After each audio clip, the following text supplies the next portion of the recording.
सत्ता का दूसरा कार्यकाल और सवाल अभी विपक्ष से।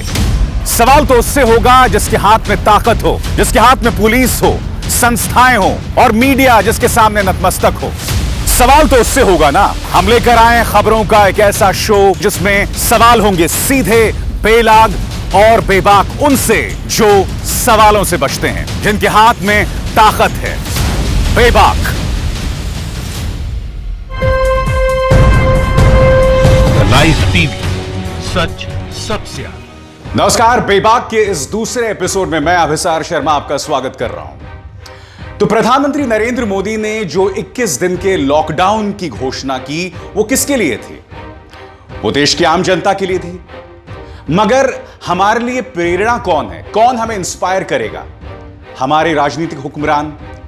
तो उत्तर प्रदेश के मुख्यमंत्री योगी आदित्यनाथ क्या कर रहे हैं?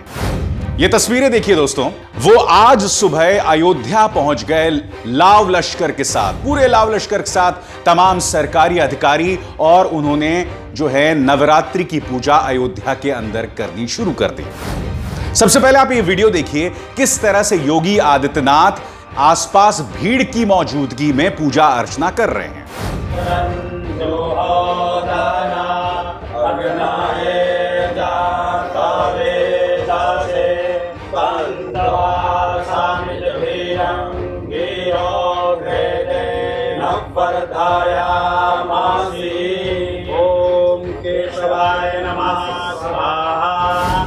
आप बताइए ना, प्रधानमंत्री नरेंद्र मोदी का क्या निर्देश था, जो मैं आपको फिर से पढ़ के सुनाना चाहता हूं। खासकर उन्होंने अपने संबोधन के बाद राज्य सरकारों से जो कहा, आपकी स्क्रीन पर। मैंने राज्य सरकारों से अनुरोध किया है कि इस समय उनकी पहली प्राथमिकता सिर्फ और सिर्फ स्वास्थ्य सेवाएं ही होनी चाहिए, हेल्थ केयर ही प्राथमिकता होनी चाहिए। क्या बोला प्रधानमंत्री ने? अब योगी आदित्यनाथ क्या प्रधानमंत्री की बात भी नहीं सुनेंगे? और इस तरह की मिसाल देकर आप जनता को क्या ताना मार रहे हैं? जनता भी तो नवरात्र शुरू हो चुकी है, वो चाहती है मंदिर जाए, वो चाहती है पूजा अर्चना करे, और आप अयोध्या में जाकर, और इनके आसपास तस्वीर देखिए, कितने लोग खड़े हुए हैं। सोशल डिस्टेंसिंग का संदेश लगातार दिया जा रहा है, और मैं जानता हूं उन्हें क्या वाला है। आज सुबह कुछ चैनल्स ने हिम्मत करके, मेरे जैसे पत्रकारों ने हिम्मत करके योगी आदित्यनाथ के इस दोहरे मापदंड को लेकर आपके सामने खबर की। अब इनका प्रचार तंत्र क्या कहेगा? अरे बाप रे, क्या हिंदू अब मंदिर में जाके पूजा भी नहीं कर सकता? बिल्कुल कर सकता है मेरे बांगड़ुओं, मेरे समझदारों, मगर खुद की जान खतरे में डालकर नहीं। एक ऐसे हालात में जब खुद प्रधानमंत्री कह रहे हैं कि अगर हम 21 दिन बाहर निकले तो इस महामारी को रोकना नामुमकिन हो जाएगा। और यह मत सोचिए कि 21 दिन रहने के बावजूद हम हालात पर काबू पा लेंगे, यह कोई तय नहीं है। हो सकता है कि 21 दिन सभी चीजों का सलीके से पालन करने के बाद भी यह चुनौती बनी रहेगी, और इसका उल्लंघन कोई और नहीं बल्कि माननीय योगी आदित्यनाथ कर रहे हैं। बात यहां नहीं रुक रही है। मैं आपका ध्यान खींचना चाहूंगा केसीआर की तरफ। मुख्यमंत्री हैं, उन्होंने क्या बयान दिया है?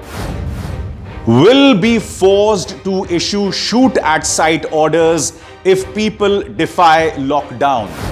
अगर लोगों ने लॉकडाउन का पालन नहीं किया तो उन्हें गोली मार दी जाएगी।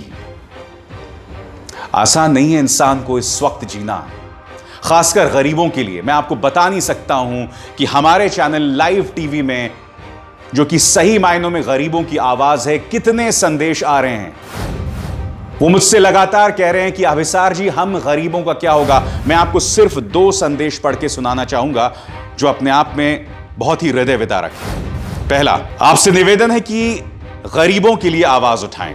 जो रोज कमाता है, रोज रोज खाता है, वैसा परिवार 21 दिन में अपने परिवार का पालन पोषण कैसे करे? मेरा आपसे निवेदन है, ये गरीब जनता कैसे जिएगी? अब इस शख्स की आवाज सुने। जी, हम बाहर हैं, इतने दिनों में तो हम भूखे मर जाएंगे। हमारा कुछ करो, हमारी बात बताओ, मोदी तक पहुंचाओ। जो लोग बाहर हैं उनके लिए कुछ करो। हमारे पास ना खाने को है ना पीने को है। हमारे पास कुछ भी नहीं है, एक दूसरे की मदद करने को कोई तैयार नहीं है। जो लोग बाहर हैं उन लोगों का क्या होगा? प्लीज हमारी आवाज उठाइए। ये तस्वीर देखिए दोस्तों, कल दिल्ली के बस स्टैंड से कई गरीब लोग पैदल निकल गए अपने घरों के लिए, जो यहां से 200, 250, 100 किलोमीटर दूर जिनके घर हैं। क्यों? क्योंकि कोई इंतजाम नहीं है इन्हें पहुंचाने का। इनकी व्यथा पर आप गौर कीजिए। मैं कहना चाहूंगा दोस्तों, प्रधानमंत्री ने कल रात जो संबोधन किया ना, मैं उसकी तहे दिल से तारीफ करना चाहूंगा कि देखिए, आपको एक बात समझना होगा, प्रधानमंत्री के पास जो करिश्मा है ना, वो इस वक्त किसी राजनेता के पास नहीं है। लोग उनकी बात सुनते हैं, खासकर उनके अंधभक्त तो सुनते ही हैं। उन्होंने दो बहुत ही अहम बातें कही। पहली बात, उन्होंने कहा कि हमारे डॉक्टर्स जो हैं वो एक बहुत मुश्किल लड़ाई लड़ रहे हैं, उनका साथ दीजिए।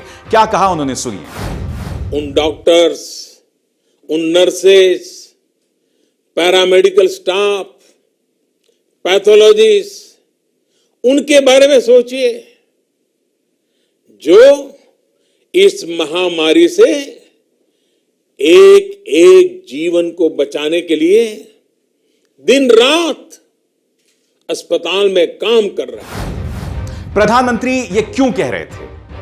प्रधानमंत्री इसलिए कह रहे थे क्योंकि स्वास्थ्य मंत्री के इस ट्वीट के हिसाब से, जो इस वक्त आपके स्क्रीन पर है, कई लोग हमारे डॉक्टर्स को टारगेट कर रहे हैं, वो डॉक्टर्स जो एक बहुत ही कठिन लड़ाई लड़ रहे हैं। खुद मोदी सरकार इसकी गंभीरता को मान रही है। अब आपके स्क्रीन पर all India institute of medical sciences की यह गुहार है, इसे पढ़िए आप। इसमें ये लोग साफ तौर पर दो बातें कह रहे हैं। पहली बात जो ये कह रहे हैं कि हमारे पास प्रोटेक्टिव पर्सनल इक्विपमेंट पीपीई की कमी है, यानी कि मास्क, ग्लव्स, रेस्पिरेटर्स, तमाम चीजों की कमी है। कोई और नहीं कह रहा है, खुद एम्स के डॉक्टर्स कह रहे हैं। प्रधानमंत्री ने एक और अहम बात की थी। उन्होंने कहा था कि हमें अंधविश्वास और अफवाहों से बचना चाहिए। मेरा आपसे आग्रह है कि किसी भी तरह की अफवाह और अंधविश्वास से बचें। अंधविश्वास से बचना चाहिए। यह उन लोगों के लिए संदेश है जिन्हें लगता है कि मंत्रोच्चारण करके, जोर जोर से थालियां पीट के, बिल्कुल इस तरह से कोरोना भाग जाएगा। अफवाहों और मंत्रोच्चारण जैसी चीजों से, या मस्जिदों में भीड़ लगाकर, गुरुद्वारों में भीड़ लगाकर कोरोना का इलाज संभव नहीं है। यह बात आप क्यों नहीं समझ रहे हैं? एक तो मैं समझ नहीं पा रहा हूं, प्रधानमंत्री ने जब कल राष्ट्र को संबोधन किया तो उन्होंने अपने संबोधन में इस बात पर जोर क्यों नहीं दिया कि जो जरूरी सामान है उसको लेकर कोई दिक्कत पेश नहीं आने वाली है? क्योंकि आपने बहुत ही सतही बात कर दी, आपने उसको लेकर विस्तार से उस पर चर्चा नहीं की। मैं क्यों कह रहा हूं ऐसा? क्योंकि जैसे ही प्रधानमंत्री ये बात कहते हैं, उसके तुरंत बाद इन तस्वीरों में देखिए, लोगों में भीड़ लग जाती है, बिल्कुल होड़ लग जाती है, पैनिक फैल जाता है, घबरा जाते हैं लोग लाइनें लगाने लगते हैं सुपर स्टोर्स के बाहर, सुपरमार्ट्स के बाहर, दुकानों के बाहर। यह पैनिक क्यों हुआ? जिसने भी प्रधानमंत्री का भाषण लिखा है, प्रधानमंत्री आपको उसको नौकरी से निकाल देना चाहिए। क्योंकि आपके भाषण को शुरुआत ही इस बात को लेकर होना चाहिए था कि आपकी जो जरूरी चीजें हैं उसमें कोई दिक्कत पेश नहीं आएगी, और ये मैं कदम उठाने वाला हूं। अगर मेरी ये बात गलत है तो आप मुझे बताइए, प्रधानमंत्री ने यह स्पष्टीकरण क्यों दिया? आपके स्क्रीन पर जो प्रधानमंत्री ने स्पष्टीकरण दिया है, जिसमें वो साफ तौर पर कह रहे हैं कि आपको घबराने की जरूरत नहीं है, आप इस तरह से भीड़ मत लगाइए, सब कुछ ठीक ठाक रहेगा। प्रधानमंत्री ने बाद में जाकर यह स्पष्टीकरण दिया। अब आप बताइए, प्रधानमंत्री को स्पष्टीकरण देने की जरूरत क्यों पड़ी? वो इसलिए क्योंकि लोग घबरा गए थे। जब आप रात को 8 बजे देश से रूबरू हो रहे थे, उसी वक्त आपको स्पष्टीकरण देना चाहिए था। पूर्व वित्त मंत्री और पूर्व गृह मंत्री चिदंबरम लगातार इस बात की वकालत कर रहे थे कि हमें इस लॉकडाउन में जल्दी से प्रवेश करना है, जल्द ही एक जनता कर्फ्यू लगाना है। कल उन्होंने फिर एक संदेश दिया, और मुझे लगता है यह संदेश आपके सामने लाने की बहुत जरूरत है, क्योंकि पूर्व वित्त मंत्री चिदंबरम कुछ अहम बातें कर रहे हैं। पहली बात, वो कह रहे हैं the lockdown is late, better late than never. Those who mocked the idea of a lockdown will do the country a great favour by remaining silent for 21 days. ये लॉकडाउन बेशक देरी से आया है, मगर बहुत अहम है. जिन लोगों ने लॉकडाउन का मजाक उड़ाया था, अब वो 21 दिनों के लिए खामोश रहे. दूसरी बात, प्रधानमंत्री की घोषणा में एक बहुत बड़ा छेद है. गरीबों को अगले 21 दिनों तक कौन कैश मुहैया कराएगा? बहुत अहम बात यहां पर पूर्व वित्त मंत्री उठा रहे हैं.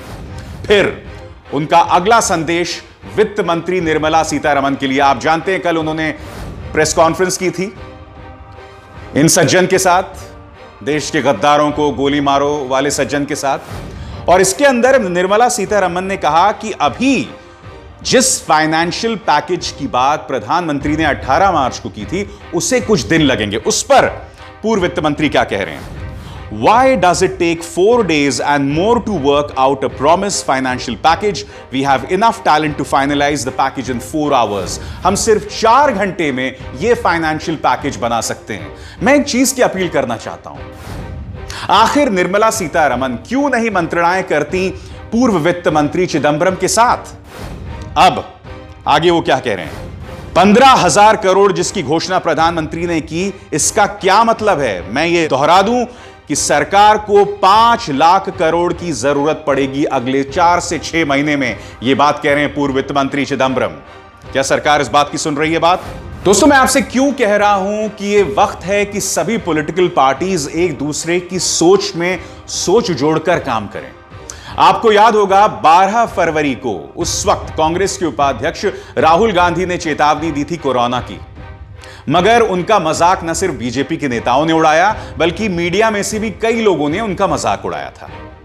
12 फरवरी को इस शख्स ने चेतावनी दी थी. बात यहां नहीं रुकती. मैं आपको यह ट्वीट दिखाना चाहूंगा. राहुल गांधी यहां पर कह रहे हैं कि स्वास्थ्य मंत्री यह कह रहे हैं कि भारत में किसी तरह का कोई खतरा नहीं है कोरोना वायरस को लेकर.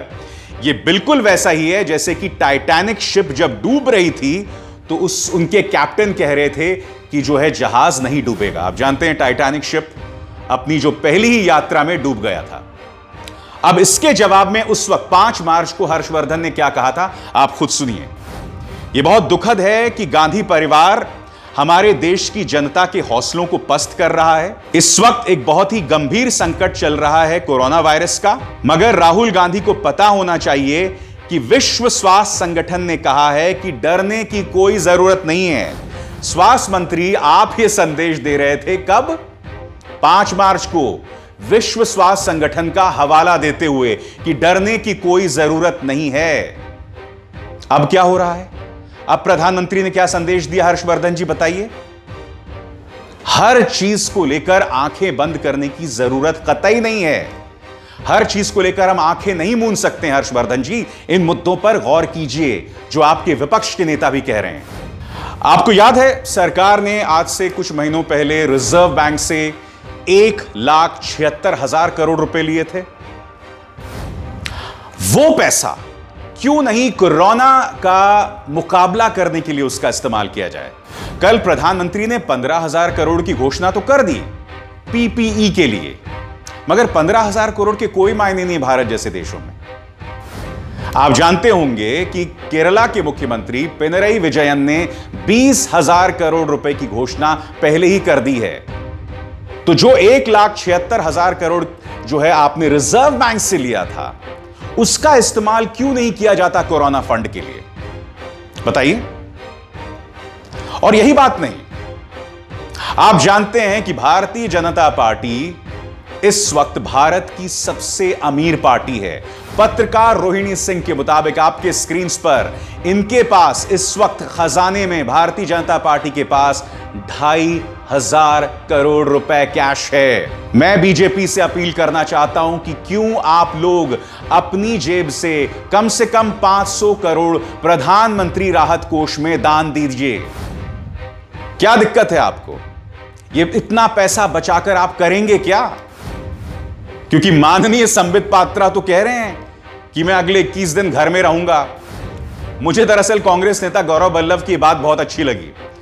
उन्होंने कहा, संबित जी आप भूल गए हैं, आप जोकरों जैसी हरकत करते हैं प्राइम टाइम टीवी में, और इस बात से मैं बिल्कुल इत्तेफाक रखता हूं, क्योंकि इस शख्स ने जितना जहर फैलाया है प्राइम टाइम टीवी में, किसी और प्रवक्ता ने नहीं फैलाया है। तो उन्होंने कहा, जो आप ये जोकरों वाली हरकत प्राइम टाइम टीवी में करते हैं, आप शायद ये भूल गए कि आप एक डॉक्टर भी हैं। मगर क्या करें साहब, ओएनजीसी में जाने के बाद किसे याद रहता है कि वो डॉक्टर है। बेबाक के इस एपिसोड में बस इतना ही। मेरी आप सबसे अपील कि इस कार्यक्रम को ज्यादा से ज्यादा लोगों तक पहुंचाएं, इसे लाइक करें, शेयर करें और लाइव टीवी को सब्सक्राइब करें। नमस्कार। लाइव टीवी, सच सबसे आगे।